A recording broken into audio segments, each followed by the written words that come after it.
할렐루야. 하나님의 크신 사랑이 이 새벽에 우리 가운데 가득한 줄 믿습니다. 오늘 우리는 누가복음 23장 13절로 25절의 본문을 통하여 끈질긴 싸움이라는 제목으로 하나님의 말씀을 함께 나누도록 하겠습니다. 오늘 본문은 예수님께서 십자가에 달리시는 금요일에 일어난 사건입니다. 유대 종교 지도자들의 악랄한 음모는 빌라도와 의견 충돌이 있었음에도 불구하고 끝내 예수를 죽이기는 소리가 이기게 되었습니다. 빌라도도 처음에는 예수의 무죄를 선언했습니다. 세 가지 고소 내용은 십자가에 못 박아 죽일 만한 죄목이 되지 않았기 때문입니다. 하지만 재판 중간에 예수를 죽이기로 마음이 바뀌게 되었습니다. 이것은 유대 종교 지도자들이 얼마나 악랄한지를 보여주는 내용입니다. 근데 빌라도는 로마 법정 최고 잔인한 십자가형을 예수께 언도하게 되었습니다. 이것이 오늘 본문의 전반적인 내용입니다. 유대 종교 지도자들의 사리를 품은 시기가 얼마나 잔인한지를 전에도 말씀을 통해서 보았습니다. 이들이 예수를 죽이기로 모의한 시작이 예수님 공생의 2년 초 6월절 안식일에 베데스다 연못가에서 38년 된 병자를 고치고 나서부터입니다. 이때부터 끈질긴 싸움은 시작되었습니다.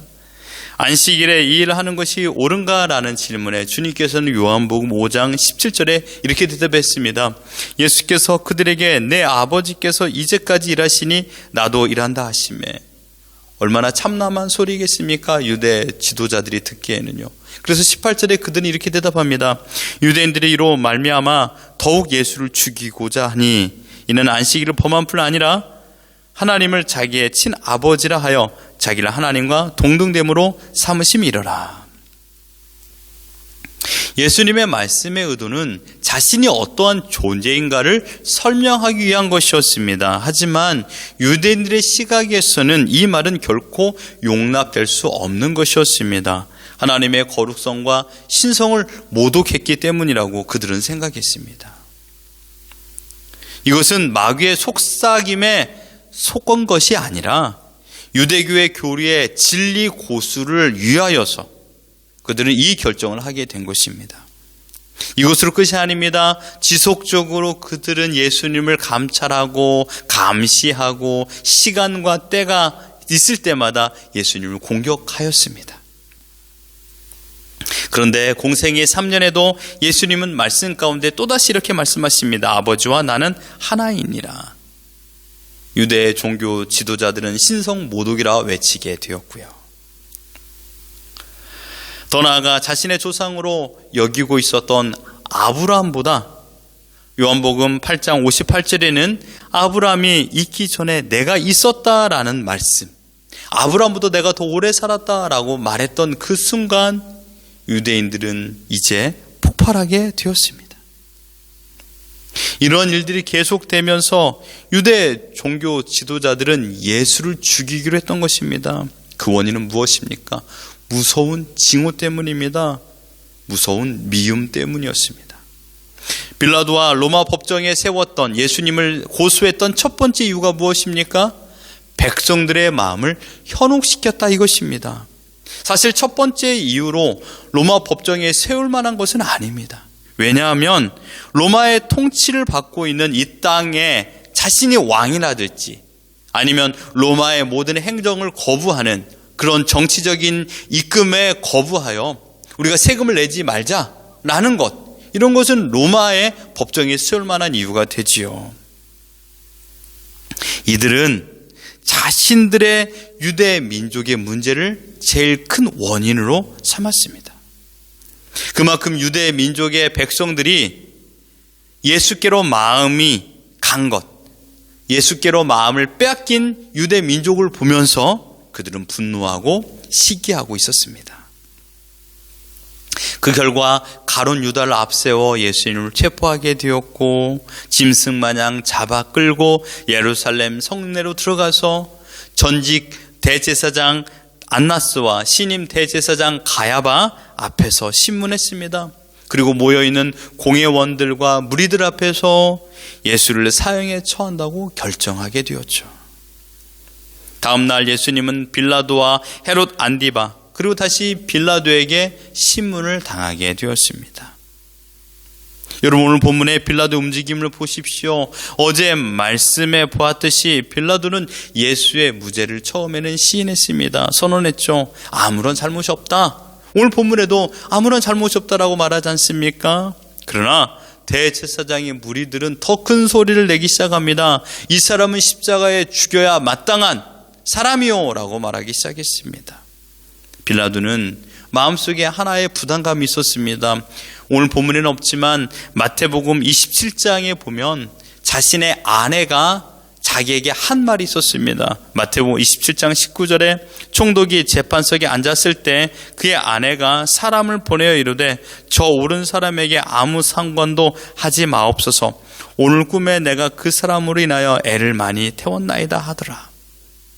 자신의 부인조차도 이 예수라는 사람이 옳은 사람이니까 아무것도 하지 말라라고 신신당부했던 것입니다. 그게 마음에 걸려 있었습니다. 그래서 그는 방법을 모색했습니다. 헤롯 안디바가 예루살렘에 있다라는 이야기를 듣고 그에게 보낸 것입니다. 그러면 그 사람이 이것을 통솔 하고 결정권을 내리면, 결정을 하면 나는 아무 문제가 없겠구나라고 생각하게 되었던 것이지요. 그래서 헤롯 안디바로 예수를 보냈습니다. 그러나 몇 시간 지난 후에 어떻게 되었습니까? 예수는 더 심한 매질을 당하여서 자색 옷을 입혀 돌아왔던 것입니다. 헤롯 안디바가 다시 보낸 것입니다.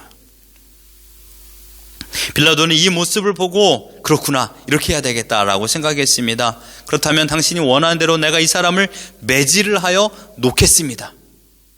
내가 때려서 놓겠습니다 라고 말했던 것입니다.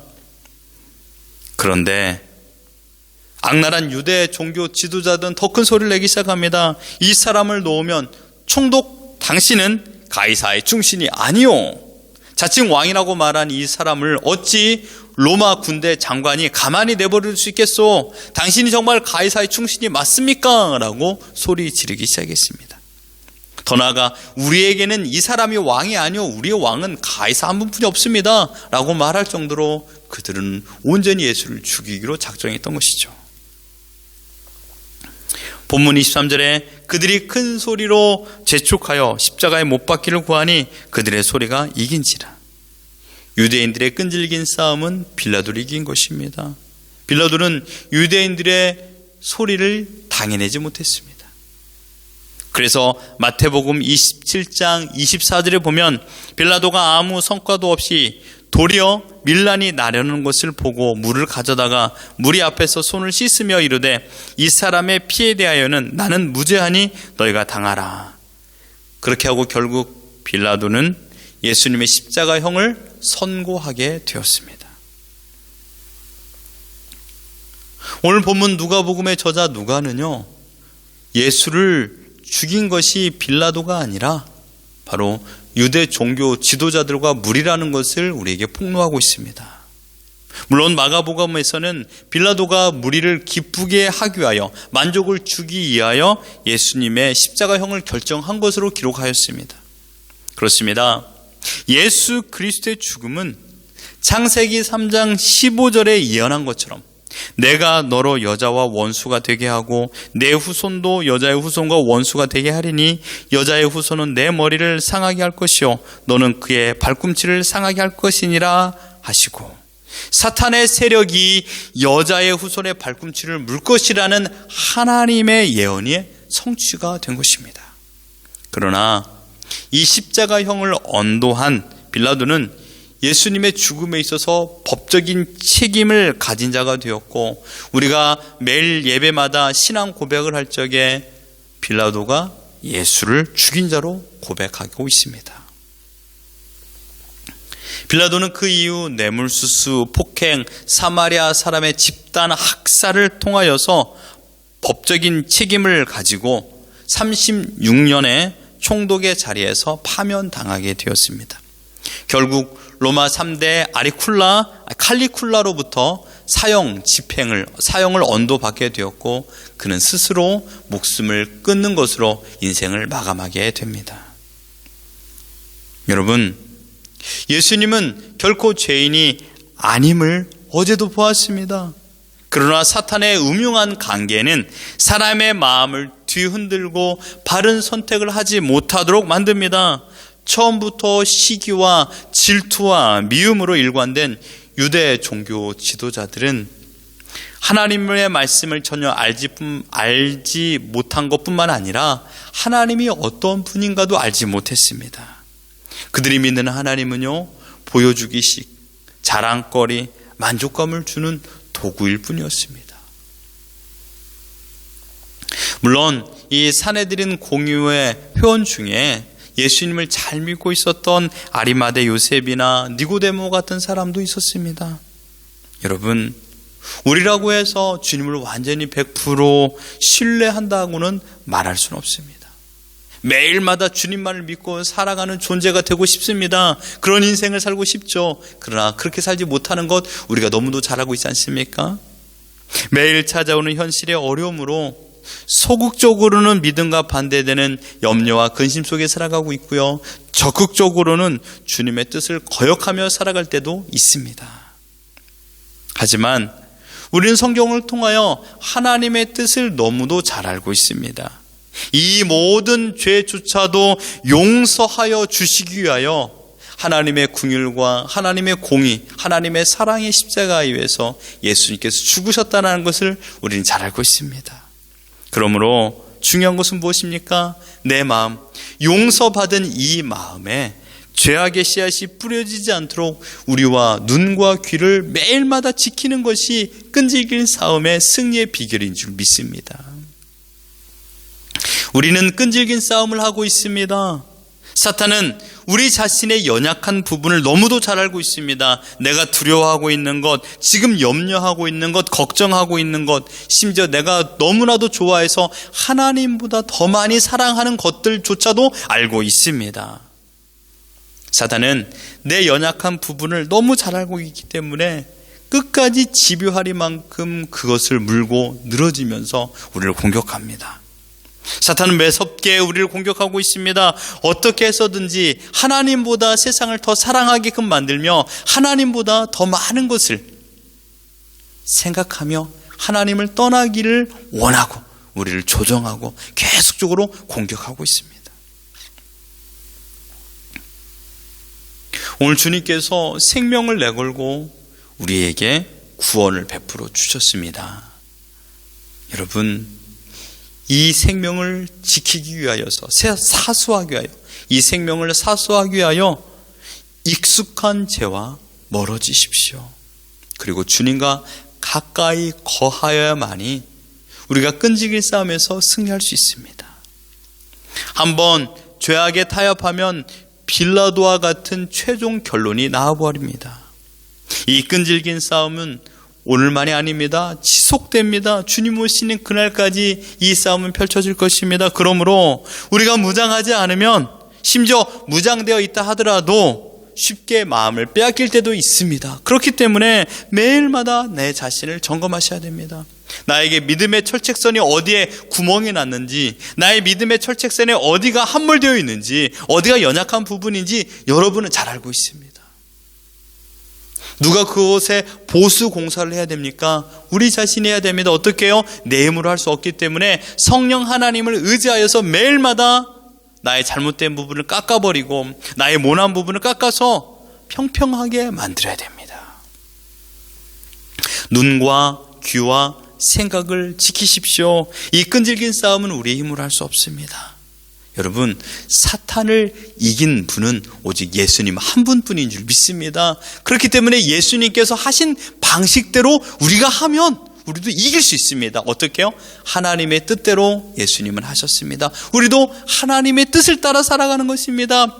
시시와 때를 정하여서 기도한 것보다 시시때때로 주님은 언제나 하나님과 동행하였고 하나님과 교제하기를 원하였으며 그로 인하여 매일마다 기도의 삶을 살았습니다. 여러분, 기도하십시오. 힘들 때 더 기도하십시오. 기도 많이 했습니까? 그러함에도 불구하고 어렵나요? 그렇다면 더 기도하십시오. 잘 되길 위해서 기도하지 마시고 이 일에 하나님의 뜻이 무엇인가를 기도하십시오. 어려움과 힘듦이라는 높은 산이 깎여져 평지가 될 줄 믿습니다. 왜냐하면 하나님의 뜻을 알면 그 어려움의 힘듦의 높은 산이 결코 높은 산으로 보이지 않기 때문입니다. 왜냐하면 하나님의 뜻이기 때문입니다. 하나님의 뜻을 알면 알수록 우리는 끈질긴 싸움에서 승리할 수 있습니다. 나의 힘이 아닙니다. 오직 하나님의 능력으로 말미암아 하나님의 인도하심을 따라 하나님의 뜻이 우리를 승리케 하여 주신 줄 믿습니다. 그러므로 오늘 하루 하나님의 뜻을 따라 하나님과 기도하며 교제하며 그 하나님께서 주셨던 그 말씀을 가지고 오늘 하루를 믿음으로 살아가는 우리 모두가 되기를 예수 그리스도 이름으로 축원합니다.